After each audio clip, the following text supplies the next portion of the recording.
এমন একটা টেস্ট আছে যেটা করাতে মানুষ অনেক ভয় পায়। তবে শরীরের বিশেষ কিছু জটিলতার কারণে ডাক্তাররা এমআরআই নামক এই টেস্ট করাতে দেন। এই এমআরআই তখন করতে দেওয়া হয় যখন ডাক্তাররা শরীরে কোনো রোগ খুঁজে পান না, আবার কেউ গম্ভীর সমস্যায় ভুগছেন, এমন পরিস্থিতিতে এমআরআই করতে দেওয়া হয়। তবে আপনার জেনে রাখাটা ভালো, এই এমআরআই করতে গিয়ে অনেক মানুষ মারাও যায়। হয়তো এখন আপনার মনে প্রশ্ন আসতে পারে, কেন মারা যায়? আর এই টেস্টের মধ্যে এমন কি ভয়ের কারণ রয়েছে? এই টেস্ট করতে কত টাকা খরচ হয়, আর কোন কোন মানুষদের এই টেস্ট করানো যাবে না, এইরকমই আরও কিছু গোপন তথ্য রয়েছে যা আজকের ভিডিওতে বিস্তারিত জানাতে চলেছি। তবে যদি আপনার এমআরআই স্ক্যান হয়ে থাকে আর যদি নাও হয়ে থাকে, তাহলে আপনাদের প্রত্যেকের রিকোয়েস্ট করব আজকের ভিডিওটি শেষ পর্যন্ত আমার সঙ্গে থাকুন। তো চলুন শুরু করা যাক। সর্বপ্রথম জেনে নিন এমআরআইয়ের ফুল ফর্ম। এমআরআইয়ের ফুল ফর্ম হলো ম্যাগনেটিক রেজোন্যান্স ইমেজিং। শরীরের যে কোনো জায়গায়, মাথার চুল থেকে শুরু করে পায়ের নখ পর্যন্ত সমস্ত জায়গা পরীক্ষা করার জন্য এমআরআই স্ক্যান করা হয়। যদি আপনার মেরুদণ্ডে কোনো ফ্র্যাকচার হয়, কিংবা ব্রেনের মধ্যে যদি কোনো টিউমার হয়, বা শরীরের মধ্যে ক্যান্সারের কোষ ধরা পড়ে, শরীরে হার্ট রিলেটেড কোনো ব্যথা, এমনকি শরীরে হাজার রকমের সমস্যার সমাধান খুঁজে বের করতে এই এমআরআই স্ক্যান মারাত্মকভাবে দরকার হয়। এবার চলুন জেনে আসি এই এমআরআই স্ক্যান করতে কত টাকা খরচ হয়। এমআরআই স্ক্যানের খরচ নিয়ে অনেক মানুষ চিন্তিত হয়ে ওঠেন। তারা ভাবতে থাকেন যে এত খরচ কিভাবে করব। আসলে বিভিন্ন হসপিটাল বা নার্সিংহোমে এর খরচ ভিন্ন রকম হয়ে থাকে। তবে গভর্নমেন্ট হসপিটালে প্রাইভেট নার্সিংহোমের তুলনায় খরচ অনেকটা কম হয়ে থাকে। শুধু তাই নয়, আপনার শরীরে কোন অঙ্গে এমআরআই হবে সেটার উপর নির্ভর করছে এর খরচ। তাই প্রতিটা মানুষের একই রকম খরচ হবে এটা কখনো সম্ভব নয়। যদি শরীরে একটা অঙ্গে স্ক্যান করতে হয় তাহলে এতে অনেক কম খরচ হবে, আর যদি গোটা বডি স্ক্যান করতে হয় তাহলে খরচ 4 গুণ বেড়ে যাবে। তবে যদি অ্যাভারেজ একটা খরচের কথা বলি, তাহলে মোটামুটি 2500 থেকে 3000 টাকার মধ্যে এটা শুরু হয় এবং শেষ হয় 25,000 টাকায় গিয়ে। এবার আপনাদেরকে জানাবো সবচেয়ে বেশি প্রশ্ন করার উত্তর। এতক্ষণে আপনাদের মধ্যে অনেকেই ভাবতে শুরু করেছেন এমআরআই স্ক্যান করতে গিয়ে অনেক মানুষের মৃত্যু হয়ে যায়, আমারও কি মৃত্যুর কোনো সম্ভাবনা রয়েছে? দেখুন, এই ক্ষেত্রে পরিষ্কার করে একটা তথ্য বলে দিই। এমআরআই স্ক্যান করতে গিয়ে যে কারোর মৃত্যু হতে পারে যদি নিয়মের মধ্যে কোনো ভুল বা ত্রুটি থাকে। তবে যদি এমআরআই করতে গিয়ে সমস্ত নিয়মগুলো ভালো করে মেনে চলেন তাহলে আপনার মৃত্যুর কোনো সম্ভাবনা নেই। এমআরআই স্ক্যান রুমের ভেতরে ঢোকার আগে কিছু গাইডলাইন এবং সতর্কবার্তা আছে। এই নিয়মগুলি এবং গাইডলাইন্সগুলি ডাক্তারবাবু আগে থেকে আপনাকে বলে দেবে। এই শর্তগুলো যদি আপনি না মানেন তবে আপনার মৃত্যু পর্যন্ত হতে পারে। এমআরআই স্ক্যান কিভাবে করা হয়? নাম্বার 1, প্রস্তুতি। পেশেন্টকে এমআরআই মেশিনে ঢোকানোর আগে একটা সাদা বা নীল রঙের কাপড় পরানো হয়, যেটা নিচের অংশ ফাঁকা এবং একটু ঢিলাঢালা হয়। নাম্বার 2, ধাতব বস্তু বর্জন।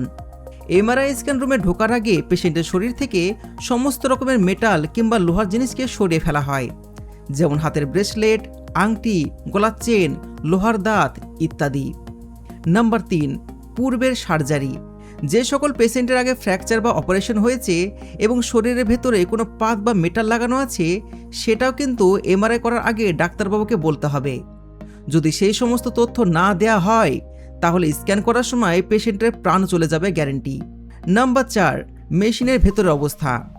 সমস্ত রকম প্রক্রিয়া বা নিয়ম শৃঙ্খলা মানার পর পেশেন্টকে ঢুকিয়ে দেওয়া হয় এমআরআই মেশিনের মধ্যে। মেশিনে প্রবেশ করানোর পর বাইরে থাকা চুম্বকগুলি প্রচণ্ড গতিতে ঘুরতে শুরু করে, আর এর মধ্যে একটা বিকট শব্দ বের হয়।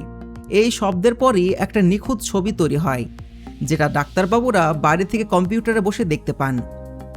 নাম্বার 5, শব্দ ও সুরক্ষা। এমআরআই হওয়ার সময় পেশেন্টের কানে হেডফোন পরিয়ে দেওয়া হয়, কারণ মেশিনের মধ্যে এক ভয়ঙ্কর এবং বিদঘুটে শব্দ তৈরি হয়। এতে করে অনেক পেশেন্ট ভয় পেয়ে যান, আবার এতে হৃদরোগে আক্রান্ত মানুষের হার্ট অ্যাটাক পর্যন্ত হতে পারে। তবে ভয় পাওয়ার কোনো কারণ নেই, কারণ এটা খুবই সহজ একটা প্রক্রিয়া। আধুনিক প্রযুক্তিতে নতুন মেশিনগুলোতে এই শব্দ অনেক কম হয়। নাম্বার 6, সময়কাল। এমআরআই স্ক্যান সাধারণত 2 থেকে 10 মিনিটের মধ্যে হয়ে থাকে, আবার কিছু সময় পেশেন্টকে বাইরে বের করে 2 মিনিট অন্তর অন্তর ভেতরে ঢোকানো হয়। মেশিনের মধ্যে পেশেন্টকে কখনো জোরে জোরে নিঃশ্বাস নেওয়ার জন্য বলা হয়, আবার কখনো কখনো শ্বাস ধরে রাখতে বলা হয়। এক্স রে এবং সিটি স্ক্যানের মতন ক্ষতিকর রশ্মি দিয়ে এই টেস্ট করানো হয় না, তাই এটি অন্যান্য পরীক্ষার তুলনায় অনেকটাই সেফ। এবার আপনাদেরকে দেখায় একটা এমআরআই মেশিন কিভাবে কাজ করে। এখন পর্যন্ত গোটা পৃথিবী জুড়ে সবচেয়ে অ্যাডভান্স মেশিন হচ্ছে এটি। এই মেশিনের সাহায্যে শরীরে নিখুঁত ছবি তৈরি করা যায়। এই ছবিগুলো এতটাই নিখুঁত হয় যে বিনা অপারেশনে বোঝা যায় শরীরের কোথায় কি হয়েছে। শরীরের ভেতরে কোনো ক্যামেরা না পাঠিয়ে বা শরীরকে কোনো রকম ফটো না করে পরিষ্কার বোঝা যায় শরীরের অবস্থা। যে কোনো রোগের খুবই সূক্ষ্মভাবে ট্রিটমেন্ট করার জন্য এমআরআই স্ক্যান খুবই দরকারি। এমআরআই স্ক্যান করার আগে গুরুত্বপূর্ণ সাবধানতা। নাম্বার 1, খাওয়া দাওয়া। অনেকে ভাবেন এমআরআই স্ক্যান করার আগে কি খাবার খেতে হয় নাকি খালি পেটে যেতে হয়। তো দেখুন, এটা নির্ভর করছে আপনার শরীরে কোন অঙ্গের স্ক্যান হবে তার উপর। কিছু কিছু স্ক্যানের ক্ষেত্রে 4 ঘন্টা আগে থেকে খাবার খাওয়া বন্ধ করতে বলা হয়, আবার অনেক সময় প্রচুর পরিমাণে জল পান করতে বলা হয়। নাম্বার 2, গর্ভাবস্থা। যদি কোনো মহিলা প্রেগনেন্ট হয়ে থাকেন তাহলে সে তথ্য ডাক্তারকে আগে থেকে বলে দিতে হবে, কারণ এমআরআই মেশিন থেকে যে রেডিও ওয়েভগুলো বের হয় সেটা গর্ভাশয়ে থাকা বাচ্চার জন্য ক্ষতিকর হতে পারে। এবার আপনাদেরকে জানাই এমআরআই এবং সিটি স্ক্যানের মধ্যে পার্থক্য। অনেকের মনে প্রশ্ন আসতে পারে, এমআরআই স্ক্যান এবং সিটি স্ক্যানের মধ্যে তফাৎ কোথায়? তো নাম্বার 1, কাজের ধরন। এমআরআই মেশিন রেডিও তরঙ্গ দ্বারা কাজ করে, আর উল্টো দিকে CT scan machine X ray দ্বারা কাজ করে। নাম্বার 2, সুরক্ষা। বারবার রেডিও অ্যাক্টিভ স্ক্যান শরীরের জন্য ক্ষতিকর হতে পারে। যদি আপনার শরীরে ক্যান্সারের কোষ থেকে থাকে আর ওটাকে যদি আপনি এক্স রে করেন কিংবা যদি আপনি সিটি স্ক্যান করেন তাহলে সেটা আরও বেড়ে যেতে পারে। সেই ক্ষেত্রে যদি আপনার ক্যান্সার হওয়ার সম্ভাবনা নাও থেকে থাকে, এই সিটি স্ক্যান বা এক্স রে করার ফলে আপনার শরীরে সেই ক্যান্সার দেখা দিতে পারে। তবে সিটি স্ক্যান বা এক্স রে থেকে এমআরআই স্ক্যান অনেক বেশি সুরক্ষিত। নাম্বার 3, শব্দ। এমআরআই মেশিনের তুলনায় সিটি স্ক্যান মেশিন খুবই কম শব্দ বের করে এবং শান্তিপূর্ণ কাজ করে। কিন্তু শান্তিপূর্ণভাবে কাজ করলে কি হবে? সিটি স্ক্যান কিন্তু অনেক ডেঞ্জারাস এবং অনেক খারাপ রশ্মি নির্গত করে, আর এক্স রে রশ্মি আমাদের শরীরের জন্য অনেক খারাপ। তো বন্ধুরা, এই সমস্ত তথ্যের বাইরে যদি আপনার কোনো কিছু জানার থাকে তাহলে নিচে কমেন্টে অবশ্যই জানাবেন।